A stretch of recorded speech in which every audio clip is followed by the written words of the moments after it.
আজকালের মানুষ যে কি হয়েছে, এই যে আমরা সারা দিন ধরে অফিসে বসে থাকি, আঙ্গুরে মাথার গাম, পায়ে পড়ে নানাকি, একটু পরেই ইন্টারভিউ নিতে হবে, আঙ্গুরে কি মাথার বেরেন ক্ষয় হয় নানাকি।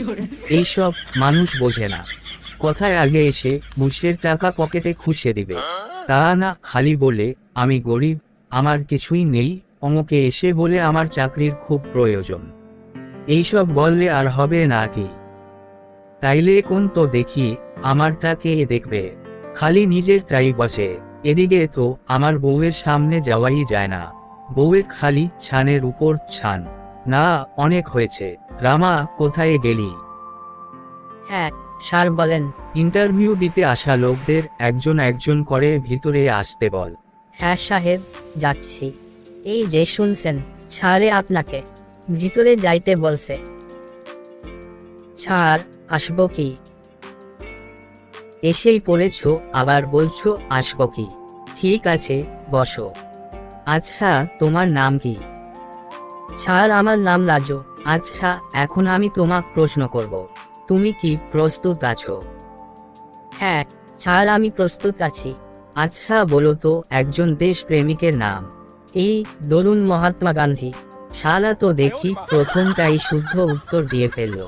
দ্বিতীয় প্রশ্নের উত্তর বলো তো দেখি, ভারত কোন দিন স্বাধীন হয়?